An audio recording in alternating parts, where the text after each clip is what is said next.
Hello everyone, welcome back to your channel. आज इस video में हम इलेक्ट्रिक फ्लास्क के बारे में डिस्कस करेंगे और उसके बाद हम गॉसेस थ्योरम के बारे में डिस्कस करेंगे। ये जो चैप्टर है इलेक्ट्रिक चार्जेस एंड फील्ड, ये चैप्टर हम थॉरली डिस्कस करते आ रहे हैं। बहुत सारे पार्ट ऑलरेडी हो चुके हैं इस चैप्टर के। इस पार्ट में हम डिस्कस करेंगे electric flux and Gauss's theorem. Okay, तो please like, share and subscribe the channel to get more videos like this. अगर आप ये पूरा सीरीज कंप्लीट करना चाहते हैं, क्लास 12 का पूरा फिजिक्स का सिलेबस ऐसे देखना चाहते हैं इस चैनल पे, then please like, share and subscribe the channel. Okay, तो आज का वीडियो स्टार्ट करते हैं। Before knowing the definition of electric flux, हम ये जान लेते हैं कि एरिया वेक्टर क्या है और वो कैसे निकालते हैं। ओके, सपोज ये एक सरफेस है, 2D सरफेस है। इस सरफेस का एरिया वेक्टर हमें पूछा गया है। ये सरफेस का ये साइड है A, ये साइड भी है A, तो इसका एरिया होगा A²। हमें पता है कि एरिया एक स्केलर क्वांटिटी है, बट यहाँ पर हम बात करें एरिया वेक्टर की, सो उसका एक डायरेक्शन होना जरूरी है।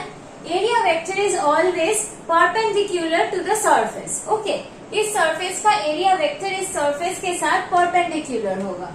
लाइक ऐसे भी हो सकता है और ऐसे भी हो सकता है। Okay, this is a open surface, एक प्लेन है, ये ओपन सरफेस है, सो एरिया वेक्टर इस तरफ भी हो सकता है, इस तरफ भी हो सकता है, but always the area vector is perpendicular to the surface. Okay, ये एक ओपन सरफेस की बात हो गई। तो अगर एरिया वेक्टर हमें पूछे, suppose this is x axis, this is y axis and this is z axis, and if it is asked what is the area vector of this surface, so we can write the area vector is A² and the direction is along y cap, so A² j cap. This is the area vector of the plane. और ये भी area vector है, ये भी हम ले सकते हैं, बट इसका डायरेक्शन है along negative y axis, so along minus j cap. So we can write it as A² minus j cap. Area vector इस सरफेस का ऐसे निकालते हैं। ये तो हो गया एक ओपन सरफेस जिसका दोनों ही तरफ ओपन है। अगर ये सरफेस ओपन ना होके क्लोज हो, तब क्या होगा? Suppose we are taking a cube, suppose we are taking a cube, this is a cube and it is asked that we have to calculate the area vector of this surface. हमें इस surface का area vector निकालना है। Okay, suppose this is x axis, this is y axis and this is z axis, and if it is asked what is the area vector of this plane, तो इसका भी दो area vector हो सकता है, एक along this and एक along this, but ये जो डाउनवर्ड एरिया वेक्टर हम दिख रहा है वो ये जो क्यूब है उसके अंदर जा रहा है, right? Because this surface is not a open surface. ये सरफेस जैसे ओपन था, दो तरफ ही जा सकता था एरिया वेक्टर। ये सरफेस ओपन सरफेस नहीं है, इसका ऊपर का पार्ट ओपन है, लेकिन लोअर पोर्शन, लोअर जो एरिया वेक्टर हम ड्रॉ कर रहे हैं वो इनसाइड द क्यूब है। सो फॉर क्लोज सरफेस हम ये एरिया वेक्टर नहीं ले सकते। जिस तरफ ओपन है सिर्फ उस तरफ का एरिया वेक्टर ले सकते हैं। Okay, so for this surface ये जो क्यूब है इसका हर एक साइड ए है, तो ये जो पार्ट है इसका एरिया वेक्टर का मैग्नीट्यूड तो होगा A² और डायरेक्शन होगा अलॉन्ग y कैप, सो इसका एरिया वेक्टर होगा A² j कैप। ये ओपन सरफेस था इसलिए इसका area vector A² j cap और A² माइनस j कैप तो हो सकता था, लेकिन ये क्लोज सरफेस है तो एरिया वेक्टर इस तरफ ही जा सकता है, सिर्फ ओपन एंड पे ही जा सकते हैं, inside the cube area vector नहीं जा सकता, तो only one area vector is there. अब एक और सरफेस का निकालते हैं for this cube. Suppose if it is asked what is the area vector of this plane, this plane, इस प्लेन का एरिया वेक्टर कौन सा है?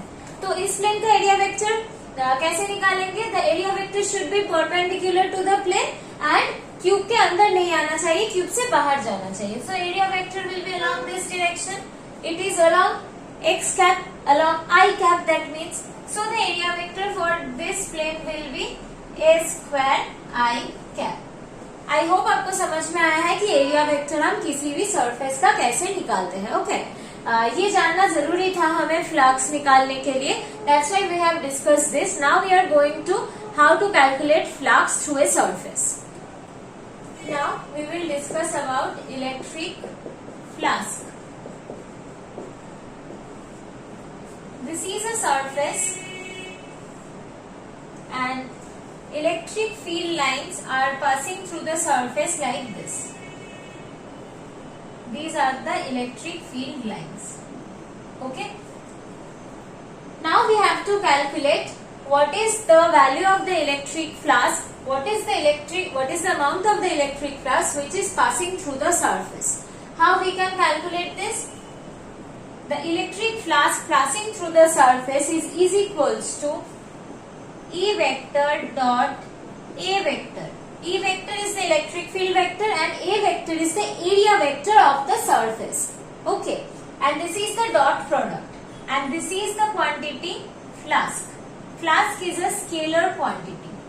You should remember क्लास 11 का जो वेक्टर चैप्टर था उसमें आप लोगों ने पढ़ा होगा कि डॉट प्रोडक्ट से जो फिजिकल क्वांटिटी हमें मिलते हैं वो एक स्केलर क्वांटिटी होते हैं और क्रॉस प्रोडक्ट से जो फिजिकल क्वांटिटी हमें मिलते हैं वो एक वेक्टर क्वांटिटी होते हैं. आपने देखा पहले ही हम डिस्कस कर चुके हैं कि torque is equals to P cross E, मतलब डाइपोल मोमेंट और इलेक्ट्रिक फील्ड के क्रॉस प्रोडक्ट से हमें टॉर्क मिल रहा है. So torque is a vector quantity, but electric field vector and area vector इन दोनों के डॉट प्रोडक्ट से हमें मिल रहा है फ्लास्क. तो flask is a scalar quantity and this is the formula of the flask. हमें पता था डॉट प्रोडक्ट का क्या फॉर्मूला होता है, A dot B equals to A B cos theta, right. So यहाँ पर भी फ्लास्क का फॉर्मूला होगा E A cos theta, where E is the magnitude of the electric field vector, A is the magnitude of the area vector, and theta is the angle between area vector and electric field vector. Okay? मैं पहले भी कह चुकी हूँ इस series के videos में कि किसी भी फॉर्मूले को तुम याद रखो तब तुम्हें ये भी याद रखना जरूरी होता है कि एक एक टर्म का फिजिकल सिग्निफिकेंस क्या है. Otherwise you can't apply this in the numericals. Okay. So ये एरिया वेक्टर का मैग्नीट्यूड है, ये इलेक्ट्रिक फील्ड वेक्टर का मैग्नीट्यूड है and this is the angle between the electric field vector and area vector. Okay. ये होता है हमारा flux. Now we will see how to calculate flux for different situations. Okay. Before starting the numericals on electric flux, मैं एक recap कर देती हूँ कि कैसे हम डॉट प्रोडक्ट करते हैं. 11 में ये तुम सीख चुके हो, फिर भी हम एक रिकैप कर देते हैं. Suppose two vectors are given, that is A vector, इसका x component I cap plus y component j cap plus z component k cap, और ये है B vector, इसका x कंपोनेंट i कैप, इसका y कंपोनेंट j कैप, इसका z component k cap. Okay. अगर अब a dot b किया जाए तो जो फॉर्मूला आएगा, हमें x कंपोनेंट के दोनों के x कंपोनेंट को मल्टीप्लाई करना है.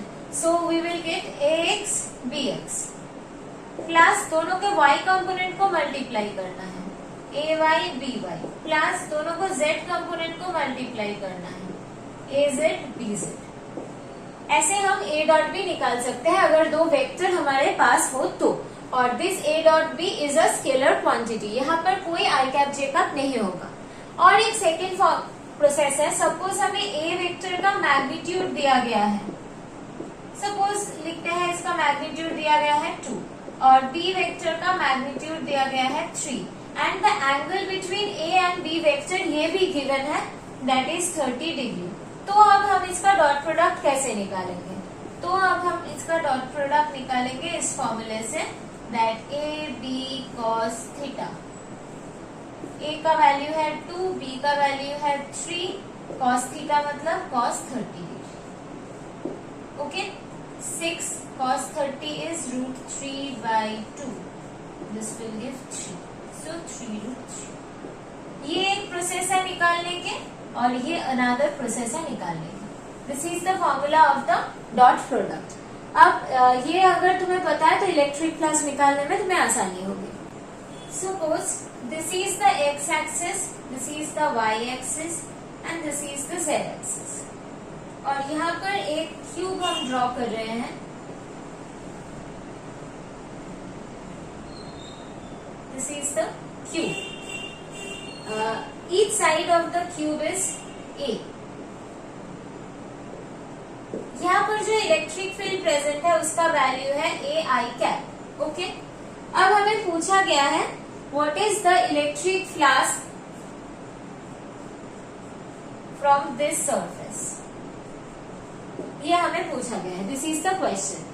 This is the electric field and we have to calculate what is the flux passing through this shaded surface. So इस shaded surface का हमें area vector निकालना है. So area vector will be along this direction. So the area vector will be a square. This is along x cap. So I cap. तो हमें electric field vector पता है, area vector मिल गया. So we will calculate flux as a E dot A. That is a square I cap dot a square I cap. तो हमें कैसे dot product निकालते हैं, दोनों के I cap को मल्टीप्लाई करना है. यहाँ पर Z cap का कोएफिशिएंट, K cap का कोएफिशिएंट 0 है तो वो नहीं लेंगे, सिर्फ X cap का दो कोएफिशिएंट को मल्टीप्लाई करना है. That will be a to the power 4. और I cap नहीं लेंगे क्योंकि डॉट प्रोडक्ट के बाद कोई I cap J cap नहीं रहता. This is a scalar quantity. So this will be the flux passing through this shaded surface, right?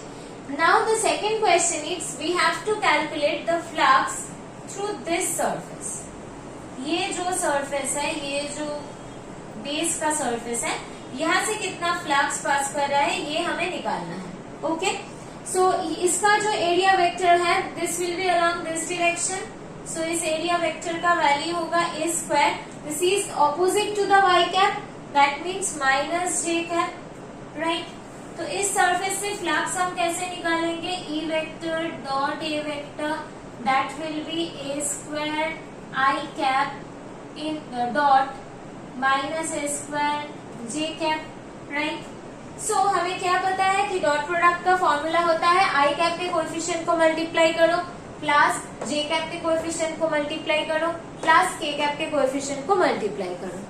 यहाँ पर फर्स्ट वेक्टर में I कैप के कोएफिशिएंट a स्क्वायर है, सेकेंड वेक्टर में I कैप का coefficient है 0, because this is only minus a square j cap. इसका मतलब है कि इलेक्ट्रिक फील्ड वेक्टर में I कैप का कोएफिशिएंट है a, j कैप का कोएफिशिएंट है 0 इसलिए लिखा नहीं गया है, k कैप का कोएफिशिएंट भी 0 है, राइट?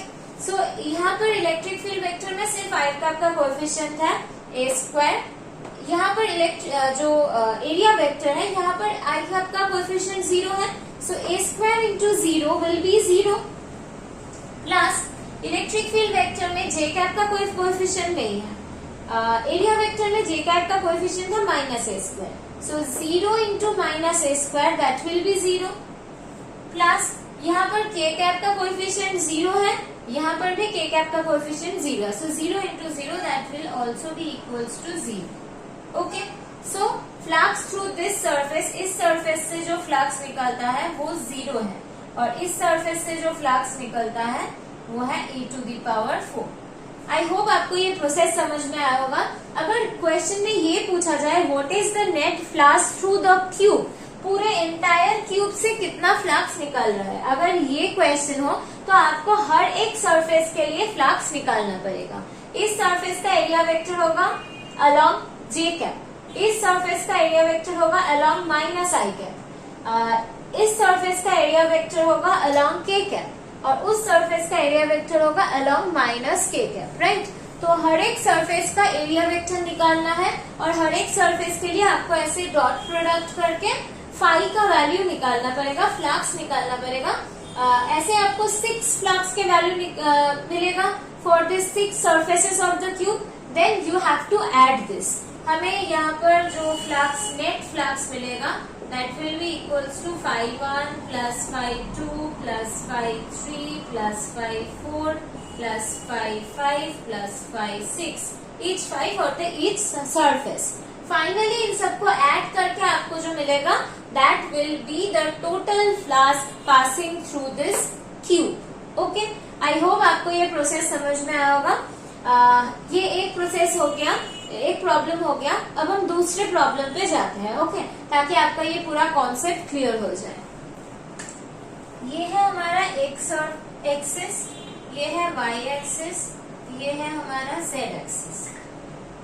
पहले की प्रॉब्लम के साथ बहुत सिमिलरिटी है, बस एक चीज डिफरेंट है. This is the cube.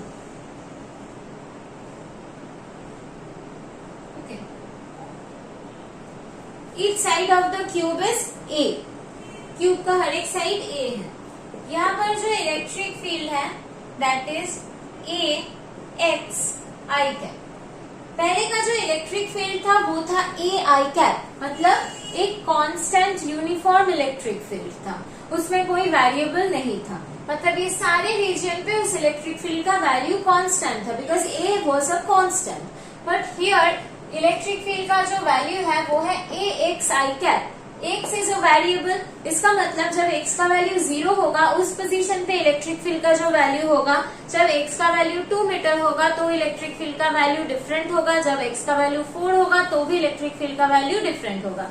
मतलब this is a non uniform electric field. पहले का प्रॉब्लम था for uniform electric field. Okay, so यही डिफरेंस है इस प्रॉब्लम में। So this is the surface where the value of the X is 0 and this is the surface where the value of the x is a, right? So if someone asks you to calculate flux passing through this surface and flux passing through this surface, so what will we do? For the first surface, suppose this is the first surface and this is the second surface. Okay, so for the first surface we can see the area vector will be along this direction, that will be a square minus I cap. And for the second surface, the area vector will be along this direction. This is a square I cap. Okay. तो first surface के लिए अगर हम electric flux निकालें, E vector dot A vector, E vector का value है A x I cap dot A square minus I cap, right? अब first surface पे x का वैल्यू कितना है? 0 है, तो यहाँ पर हमें 0 पुट करना है, a into 0 I cap dot minus a square I cap. 0 into a is equals to 0, so the entire calculation will become 0, right? So flux through this first surface will be equal to 0। Okay, अब आ जाते हैं flux through this second surface. यहाँ पर भी E dot A करना है, electric field vector का वैल्यू है A x I cap, area vector का वैल्यू है A स्क्वायर I कैप। ये जो सेकेंड सरफेस है यहाँ पर x का वैल्यू कितना है? A है, x equals to A because this is the 0 point, this is the A point, each side of the cube is A। सो ये जो था ओरिजिन पे था, सो x इक्वल्स टू 0 था। This plane is on x equals to A coordinate, तो यहाँ पर हम x की जगह पर लिखेंगे A। Okay, so this is a square I cap and this is also a square I cap. So finally we will get a to the power 4. So इस plane में फ्लक्स का वैल्यू है a to the power 4. Okay, I hope आपको समझ में आया होगा। अगर ये पूछा जाए कि flux through the entire cube, ये पूछा जाए आपसे इसी प्रॉब्लम में, तो आपको क्या करना है? हर एक प्लेन के लिए करना है, हर एक प्लेन के लिए आप देखेंगे ये अलोंग जे कैप है, ये अलोंग माइनस जे कैप है, ये अलोंग के कैप है, ये माइनस के कैप है। सो आई कैप, ये जो इलेक्ट्रिक फील्ड है वो आई कैप डायरेक्शन पे है। सो जो एरिया वेक्टर जे कैप, के कैप, माइनस जे कैप, माइनस के कैप पे होगा, उसके साथ डॉट प्रोडक्ट होने पे आपको फ्लक्स 0 ही मिलेगा। सो बाकी जो 4 सरफेसेस हैं उसके साथ अगर आप डॉट प्रोडक्ट करेंगे इस इलेक्ट्रिक फील्ड का, तो आपको नेट फ्लक्स 0 ही मिलेगा। और इस सरफेस से फ्लक्स मिला है 0, इस सरफेस पे फ्लक्स मिला है a to the power 4.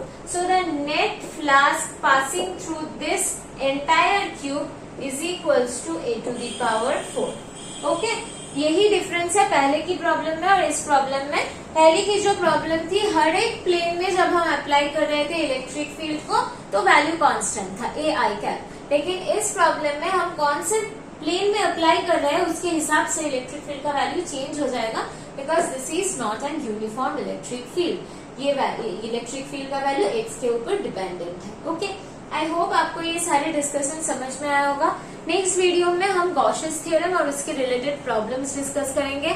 अगर आपको ये वीडियो अच्छी लग रही है, आपको हेल्प हो रही है अपने स्टडीज में, then please like, share and subscribe the channel. If you have any doubt then write in the comment section. See you soon in the next video. Thank you everyone.